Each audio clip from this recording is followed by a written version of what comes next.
Vous écoutez l'épisode 143 du podcast Mes trucs de prof, dans lequel je reçois Cindy Martel, sophrologue et enseignante, qui nous dit comment la sophrologie peut nous aider dans nos vies professionnelles. Je suis Émilie Lefatan, je suis formatrice et coach professionnelle spécialisée dans l'accompagnement des professionnels de l'enseignement, de l'éducation et de la formation. Et dans le podcast Mes trucs de prof, je partage avec la communauté enseignante des réflexions, des conseils, des découvertes, avec l'intention de réfléchir et de faire réfléchir, de remettre du sens et du bien-être dans les pratiques et par ricochet dans la vie des élèves. Mes trucs de prof est disponible sur toutes les plateformes et également sur le site mestrucsdeprof.fr. Et si vous avez envie de travailler avec moi, je vous propose de faire un tour sur mestrucsdecoach.fr pour découvrir les différents accompagnements que je propose, qu'ils soient individuels ou collectifs.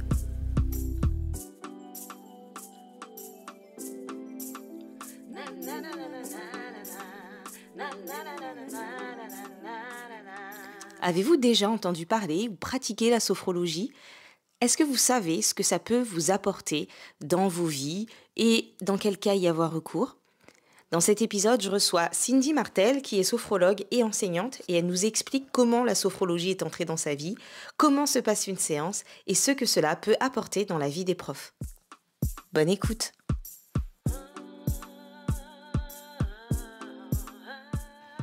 Bonjour Cindy. Bonjour Émilie. Je suis ravie de t'accueillir dans cet épisode de podcast et puis que tu nous permettes de découvrir à la fois un peu mieux ce qu'est la sophrologie et comment ça peut nous accompagner dans notre vie, dans notre vie tout court et puis dans la vie des enseignants et des enseignantes qui nous écoutent. Est-ce que tu peux te présenter, nous dire un peu qui tu es et puis peut-être aussi nous dire comment la sophrologie est entrée dans ta vie ? Oui, alors moi je suis professeure des écoles, enfin je suis directrice et professeure des écoles sur une école à Argenteuil en maternelle. C'est une petite école, on est 4 classes, donc je suis la plupart du temps avec mes élèves, j'ai des grandes sections dédoublées.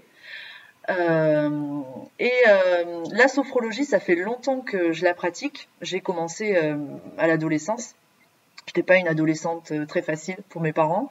Je faisais beaucoup de crises de colère. J'avais tendance à me laisser complètement envahir par mes émotions. Je n'étais pas bien dans ma peau. Enfin, bon, bref, une adolescente, assez lambda, mais finalement, j'avais pas du tout envie de m'orienter vers des psychologues, etc. Parce qu'à l'époque, c'était pas super bien vu. En plus, la psychologie, c'était un peu pour les fous. Donc, du coup, j'ai un ami de ma mère qui était psychomotricien et qui, à l'époque, s'était formé à la sophrologie. C'était pas très commun. C'était il y a 25 ans. Ça fait 25 ans à peu près.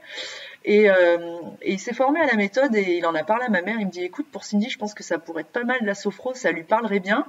Et je me souviens, c'était un mardi soir, j'avais fait une crise de l'espace à mes parents, une grosse crise de colère, et elle avait appelé le mec, et il m'avait reçu 1 heure après, j'étais chez lui, et je faisais ma première séance de sophro. Et en gros, j'ai continué, 1 an, à raison, j'y allais hyper régulièrement, j'y allais 2 fois par mois, et il était chouette parce qu'il me faisait pas payer. Je devais lui verser à l'époque 5 € symboliques. Voilà. Génial. Et donc du coup, donc c'est comme ça que tu as découvert la sophrologie. Oui. Et elle est restée dans ta vie ensuite où tu as arrêté de pratiquer. Alors, ce qu'il faut savoir avec la sophro, c'est que quand on la pratique régulièrement, elle laisse une véritable empreinte dans sa façon de vivre. Et là, j'en ai fait pendant 1 an, ça m'a beaucoup marqué. Je peux pas dire après que j'ai pratiqué de manière régulière jusqu'à ce que je sois formée là récemment. Mais par contre, j'avais toujours ce petit truc de savoir qu'elle était là au cas où. Parce que en fait, moi, ce que j'ai apprécié dans la sophro, c'est que ça permet d'être autonome en fait sur la gestion de ses émotions, la gestion de son stress, les difficultés que l'on peut rencontrer, l'image que l'on projette. Et en fait, le fait de l'avoir pratiqué régulièrement ado, ça m'a donné en fait des éléments sur lesquels je pouvais m'appuyer en fait quand je sentais que ça allait pas bien et je pouvais reprendre des exercices que j'avais pratiqués en séance durant l'année où je l'avais faite de manière intensive. Et je me suis toujours dit, je me formerai. Voilà, je me formerai, plus tard je me formerai. Bon, c'est mon côté enseignant, enfin, d'avoir envie de se former. Je ne sais plus quand c'était on a eu une formation de directeur où on a abordé la gestion de conflits. Je ne sais pas si tu y étais. Je me souviens. Voilà. Je me souviens, c'était il y a 3 ans, je crois. Voilà, c'est ça. Et sur les risques psychosociaux au travail, en fait, là, je me suis dit, waouh, en fait, la sophro, là, clairement, elle aurait vraiment sa place au sein de l'éducation nationale. Voilà, enfin, elle pourrait pas. C'est là le petit truc qui a fait que ça t'a relancé un peu et que tu t'es remis en tête de te former, que ça t'est revenu.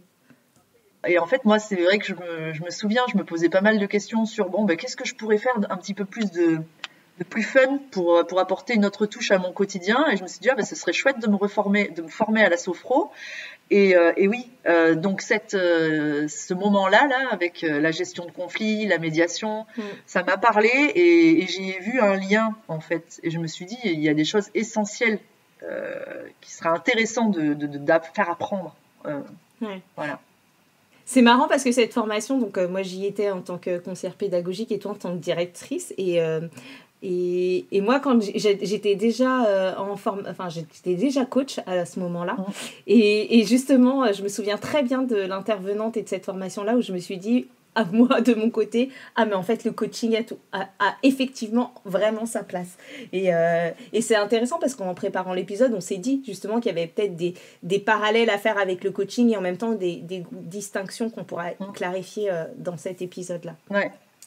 Et du coup, on parle de sophrologie depuis tout à l'heure, mais je me dis que c'est un mot qu'on entend régulièrement. Je pense que tout le monde a au moins une fois entendu parler de sophrologie ou de quelqu'un qui en fait ou de quelqu'un qui lui suggère, mais on ne sait pas forcément ce que c'est et en quoi ça consiste.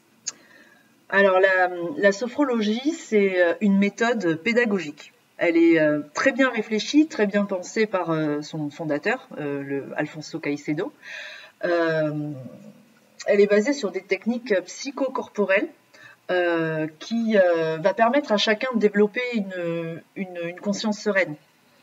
Elle se fonde sur l'observation et l'étude de la conscience, sur la perception que l'on a de notre corps et sur la relation que l'on entretient entre le corps et l'esprit. Ouais. Donc il y a cette idée, si je comprends bien, vraiment d'aller-retour entre une conscience de soi à la fois dans le corps et à la fois dans l'esprit, dans ses émotions, dans ses pensées, etc. Oui, et alors après, la sophro, en fait, dans un premier temps, c'est vrai qu'on l'expérimente pour soi et l'objectif, c'est aussi de la déployer vers les autres.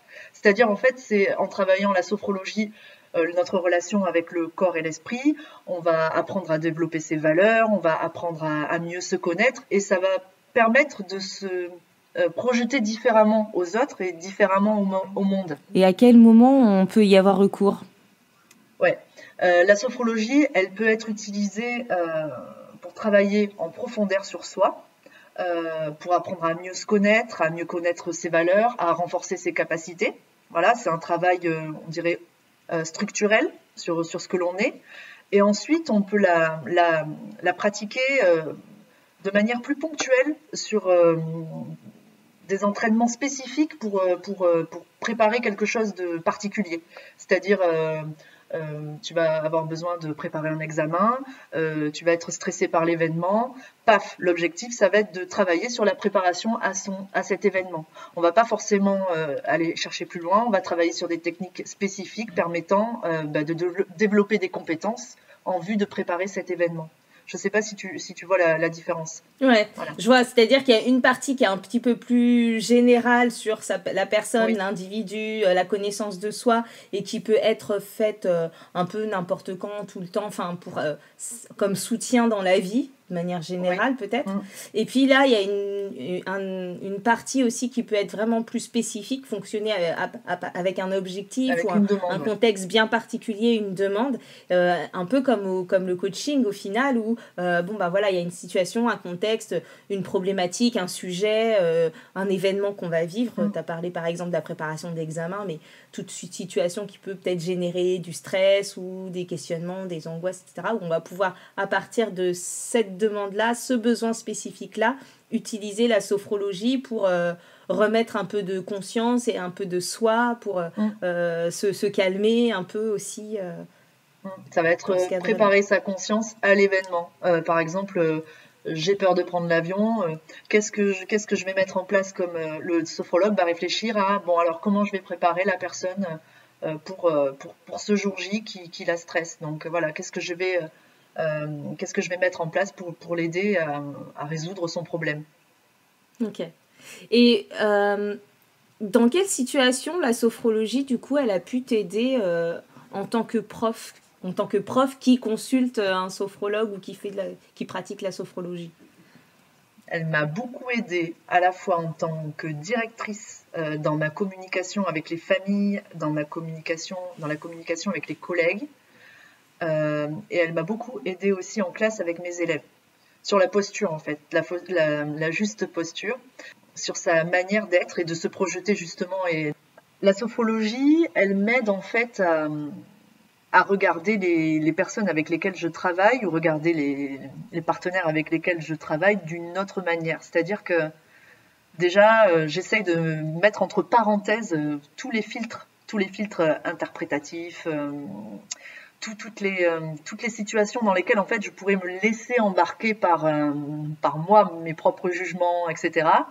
Et là, paf, j'essaye de me mettre un peu comme la sophrologue que je suis quand je suis en séance de sophrologie, avec cette mise à l'écart, mise entre parenthèses de tout contexte, pour être vraiment le plus présente possible pour la personne, sans préjugés. Donc c'est-à-dire que je vais me mettre dans une posture d'écoute, et ça recoupe d'ailleurs la formation qu'on avait eue sur la médiation et gestion de conflits. Donc accueillir la parole de l'autre, se positionner, aider à reformuler.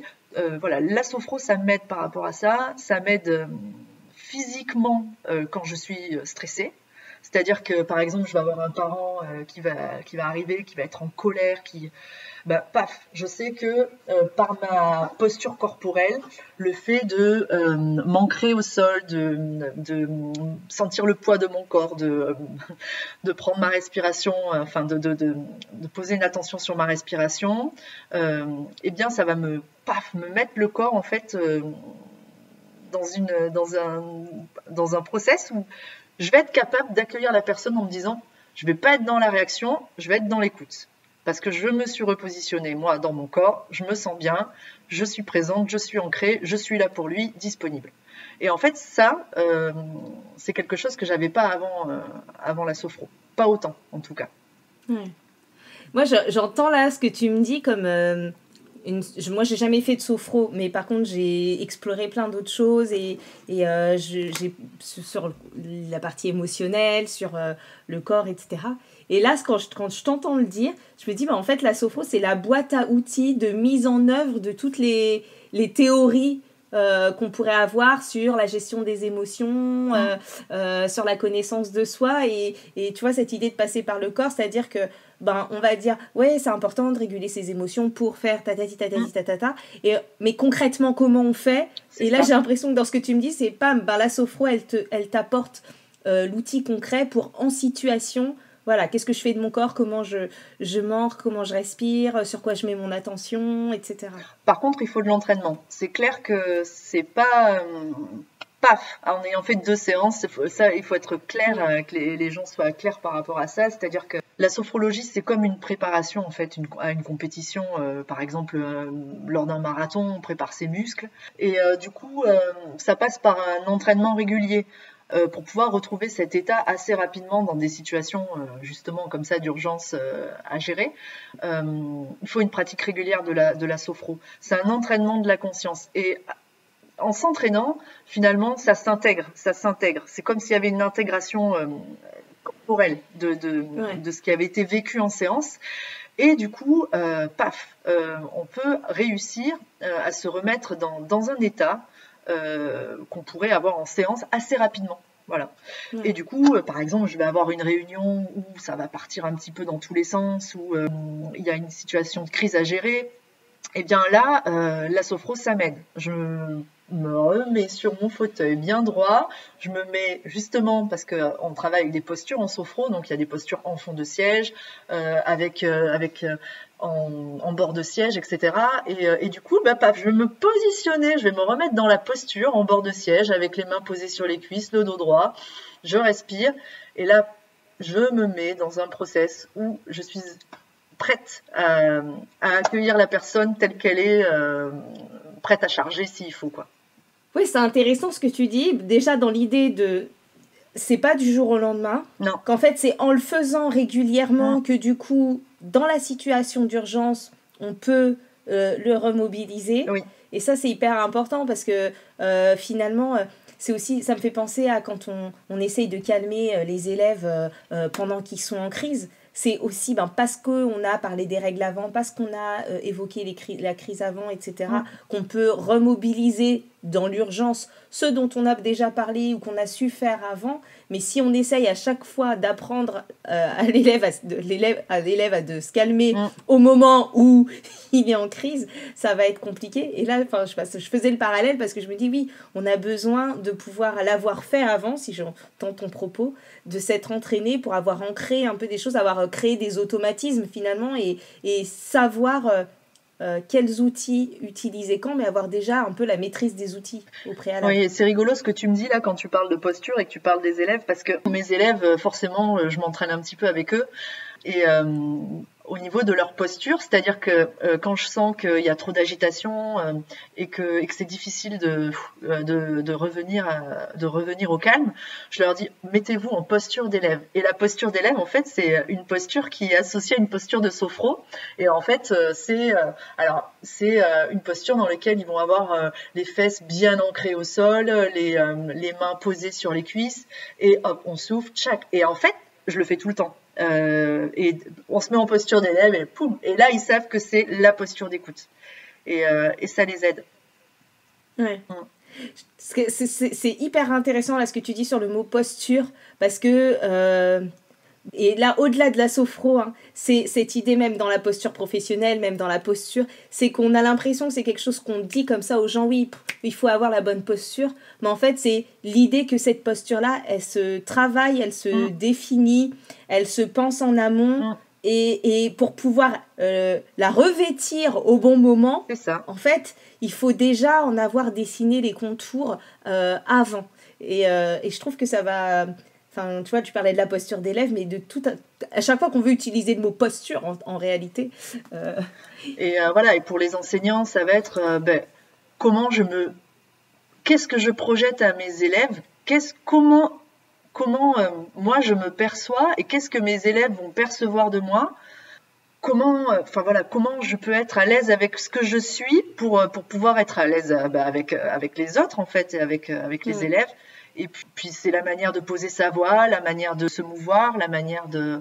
Enfin, il y a tout un travail là-dessus que les profs peuvent faire aussi par rapport à qui je suis moi, comment je me projette aux autres et comment je me place avec mon corps dans une pièce, dans un espace, comment je suis perçue.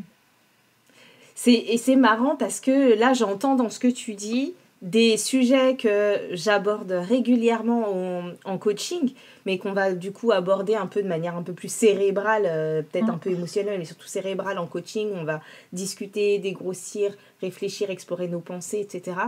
Où là, il y a vraiment la question du corporel, en tout cas dans la sophrologie, c'est très... tu me disais la dernière fois au téléphone corporalisé, mais voilà, il y a ce lien qui revient à chaque fois avec le corps. On appelle ça l'intégration. Okay. J'intègre et je le garde. Est-ce que tu vois d'autres exemples de situations dans lesquelles la sophrologie, elle peut aider les profs et peut-être là de répondre plutôt en tant que sophrologue et pas forcément dans ce que tu as vécu? Plein de choses. Déjà, on le sait, la journée du prof, c'est une journée à 100 à l'heure. On a tendance à être toujours dans l'après. je suis en train de faire un truc, mais là, qu'est-ce que je vais faire après? Et là, j'ai pas préparé là, et j'ai pas préparé ça, et vite, vite, vite, on court, et vite, vite, vite, on mange, et vite, vite, vite, et la journée, elle passe à 100 à l'heure comme ça, et on s'impose un rythme dans lequel finalement, voilà, on se retrouve pas forcément parce qu'on a l'impression de faire tout très vite, tout très mal. Enfin voilà, une journée qui passe à 100 à l'heure et en plus, parfois on prépare et puis les élèves, ils vont pas être dispo à ce moment-là, donc on a l'impression d'avoir préparé pour rien. Bref, ça permet en fait aussi à certains moments de la journée de se poser et de se dire bon mais qu'est-ce que je suis en train de faire et pourquoi je le fais et puis de se dire allez, je m'aménage un temps de pause. Je vais m'aménager un temps de récup. Et moi, ça peut m'arriver, par exemple, entre midi et 2, parce que quand j'ai la direction et la classe à gérer en même temps, je suis en perte de contrôle. Je me noie, et je m'enferme dans mon bureau, et je me mets 5 minutes, et je me fais une petite séance de sophro, je travaille l'ancrage, je travaille la respiration, parfois je me projette sur l'après-midi, sur ce que je vais y faire. Et j'ai eu l'occasion en fait d'expérimenter ça avec mes collègues entre midi et 2 heures parce que quand j'étais en formation, je devais animer un groupe pendant 10 séances et je l'ai proposé à mes collègues parce que ça me semblait le plus pertinent puis ça me permettait de jongler avec et de recouper un peu toutes mes compétences et tous les domaines. Et donc je l'ai proposé à mes collègues tous les mardis, on faisait une séance d'1 heure. Donc on se mettait dans une salle de classe, on mettait les chaises disposées en cercle, et puis alors après, donc il y avait toujours le même processus, donc il y a une petite météo sur comment on se sent, de quoi on aurait besoin, voilà. Et puis moi après je propose une séance, donc d'abord je décris ce qu'on va faire, donc j'explique les exercices que l'on va pratiquer. Aujourd'hui on va travailler sur des techniques de respiration, donc on va d'abord se mettre debout, puis on va faire un scan de tout notre corps, puis ensuite on reviendra en fond de siège, puis on fera une respiration diaphragmatique posée. Bon, ouais, voilà, je t'explique, ça c'est une information présophronique. Ensuite, on vit la séance, c'est-à-dire que pendant 20 minutes ou 5 minutes, ça dépend, enfin voilà, de l'objectif. On va vivre la séance. Moi, je pratique la séance avec les personnes, donc là, en l'occurrence avec les collègues, en utilisant le nous. Donc, et enfin, à la fin, on fait, comment on pourrait dire ça, comme un débrief. Alors dans le jargon, on appelle ça une phénodescription, où on va essayer de décrire ce que l'on a ressenti durant la séance. C'est en lien avec la phénoménologie. On observe les phénomènes. Voilà. Ouais, merci de nous rendre explicite le déroulement d'une séance, parce que je pense que ça aide à voir un petit peu comment ça se passe. Quand tu parles des exercices, le corps est quand même hyper présent. Oui, le corps, après, ça va dépendre de l'objectif en fait que l'on se fixe. On peut travailler avec des visualisations aussi. Ouais. Après ces 10 séances là, avec tes collègues, est-ce que tu as eu des retours de tes collègues sur ce que ça leur a procuré ou qu'est-ce que ça a changé pour elles? Collectivement, on peut dire que le bénéfice qu'elles en tiraient, c'est elles avaient l'impression de redémarrer sur une nouvelle journée. Le fait de prendre ce temps de pause entre midi et 2 heures, bon alors on peut pas pratiquer 1 heure tous les entre midi et 2, hein, c'est pas possible. Mais le fait de pratiquer du coup la sophro entre midi et 2, ça permettait vraiment de se régénérer et de repartir sur une nouvelle journée. Voilà, c'est ce qu'elle me disait. Là, j'ai l'impression de repartir sur une nouvelle journée. C'est génial. Et c'est vrai que, tu vois, je pense à une coachée récemment qui s'était mise à la marche le midi. Et ça lui permettait de couper, et que c'était agréable pour la suite de la journée. Et du coup, c'est vrai que ça me fait dire que quand même, on ne prend pas souvent le temps de faire de cette pause méridienne... d'en profiter pour faire une vraie coupure. Et là, tu vois, tu as parlé même ne serait-ce que de se poser. J'avais fait un épisode l'année dernière sur l'idée d'avoir des sas et juste de prendre ce temps-là avant de commencer quelque chose, avant de commencer une demi-journée, etc. Peut-être de revenir dans son corps, de se projeter sur ce qu'on va faire, de prendre le temps de respirer et de couper. Ce que tu disais tout à l'heure sur cette journée à 100 à l'heure, là, de prendre le temps de... un peu, se remettre à niveau, se re-remplir. Tu vois, j'ai une idée de se remplir sa jauge d'énergie. Le gain aussi, alors on peut faire, je le recoupe pas mal, avec les compétences psychosociales quand on parle d'identifier ses émotions. Voilà, connaître ses émotions, les identifier, apprendre à mieux les vivre. La sophro aussi, ça permet tout ça. Ça permet déjà de mieux se connaître, donc de mieux connaître de mieux appréhender ses ressentis, de mieux identifier ce que l'on ressent et poser des mots dessus. Voilà. Et juste porter conscience à. Et en fait, ça aide déjà pour soi. C'est-à-dire là, en fait, je suis en colère contre mon élève. Est-ce que c'est vraiment de la colère ? Est-ce que c'est de la colère ou est-ce que c'est de la frustration parce que j'ai pas réussi à l'amener où je voulais. Donc colère, frustration, c'est pas la même chose. Le fait d'avoir travaillé dessus en sophro, ça permet de bien discerner la différence. Ça va permettre d'identifier les émotions de ses élèves, c'est-à-dire que là il a l'air complètement dans la provocation, mais en fait qu'est-ce qu'il ressent, de quoi il a besoin. En fait c'est toujours un peu cette idée de j'ai besoin de quoi et lui, il a besoin de quoi aussi. Enfin voilà, c'est vraiment essayer de se remettre à niveau là-dessus sur poser l'écart entre les chevaux fous lâchés là des émotions dites désagréables et en fait finalement ce qui se cache derrière et de l'identifier pour soi, mais aussi pour ses élèves.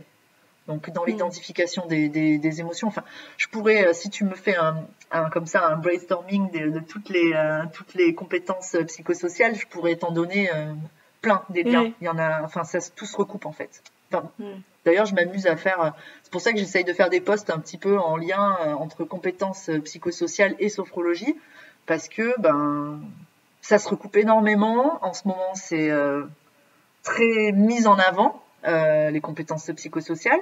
Non, mais c'est vrai qu'on en parle de plus en plus et heureusement.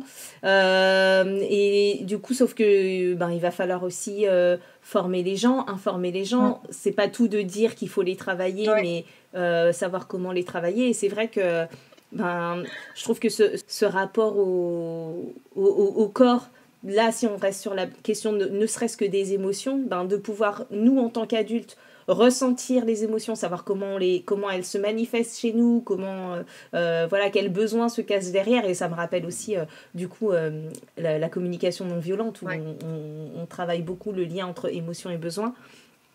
Et ça permet aussi de mieux accompagner les élèves en fait, pour les aider à identifier et reconnaître les émotions sans forcément faire de la sophrologie avec les élèves, parce que de toute façon, il faut être sophrologue pour ça, mais en tout cas, c'est le fait, j'imagine, de faire de la sophrologie en tant qu'enseignant, de consulter un sophrologue et d'être plus conscient pour soi, et c'est un peu le pari que je fais en général, quand on se connaît mieux soi, quand on est mieux soi, dans notre corps, dans notre tête, dans nos émotions, forcément, on peut mieux accompagner les élèves dans leur découverte. En fait, pour moi, là, quand tu m'en parles, ce qui me vient, c'est l'expérience. C'est-à-dire qu'en fait, tout est expérimentation. Et si on n'a pas expérimenté quelque chose, on pourra en parler 10 fois, ça fera pas de sens. Il n'y aura pas de sens derrière.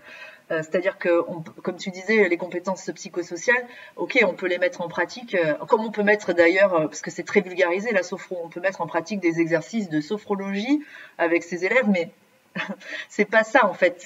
Si toi-même t'as pas appris à faire de la sophrologie, si t'as pas vécu l'expérience, si t'as pas intégré la méthode, parce que c'est une méthode et très bien articulée, hyper construite. 4 degrés, découverte du corps, découverte de l'esprit, rencontre entre le corps et l'esprit, les valeurs. Enfin, c'est vraiment un dévoilement progressif de la conscience qui fait que, pour mettre en pratique ce genre de choses en fait avec des personnes, il faut l'avoir vécu. Par l'expérience. Par l'expérience. Autre chose sur la sophro, parce que, en tout cas, là, je trouve qu'on a déjà touché du doigt un peu plus. Moi qui n'ai jamais fait de sophro, qu'on entend parler, qui fait plein d'autres choses, je trouve que là, je comprends vraiment mieux en quoi ça consiste, dans quelle situation ça peut aider, et le fait que du coup ce soit expérientiel comme tu viens de le dire, et qu'il faut pouvoir le vivre, et le vivre plusieurs fois pour pouvoir mieux s'en servir quand on en a besoin. Et est-ce que tu as envie d'ajouter quelque chose? Est-ce qu'il y a une question que je t'ai pas posée? Alors la séance de sophrologie, elle se pratique à 2, donc entre le sophrologue et le sophronisé. Le sophrologue vit l'expérience en même temps que la personne qui le reçoit. Au début de toute séance, on explique ce qui va se passer, les exercices et les techniques que l'on va mettre en place. Ensuite, on vit la séance et dans un troisième temps, on fait ce qu'on appelle une description de tous les ressentis. Et ces descriptions-là, l'objectif, en fait, c'est de pouvoir garder une trace. Et pour garder une trace, on passe aussi par l'écrit. Donc, on va avoir un cahier de phénodescription où on va poser à l'écrit les sensations corporelles, le vécu, ce que j'ai ressenti quand je me suis projetée 20 ans en arrière dans le meilleur moment de mon enfance. Voilà, et puis c'est en se reconnectant par l'écrit à toutes ces choses que l'on a vécues pendant la séance que ça participe à l'intégration. Voilà, donc ça peut se dérouler comme ça. Ça peut être juste une mise en mots, passer par l'écrit. En groupe, du coup, partager ses écrits, partager son expérience, dire, ça arrive souvent, raisonner avec quelqu'un qui vient de vivre quelque chose, ça me parle ce que tu dis, moi aussi j'ai ressenti ça, et en fait ça permet de travailler sur soi en fait. T'as tout dit. C'était trop chouette, moi je repars en tout cas beaucoup plus au clair avec ce qu'est la sophrologie et dans quel cas ça pourrait m'aider, donc je pense que je n'hésiterai pas à y avoir recours à l'avenir.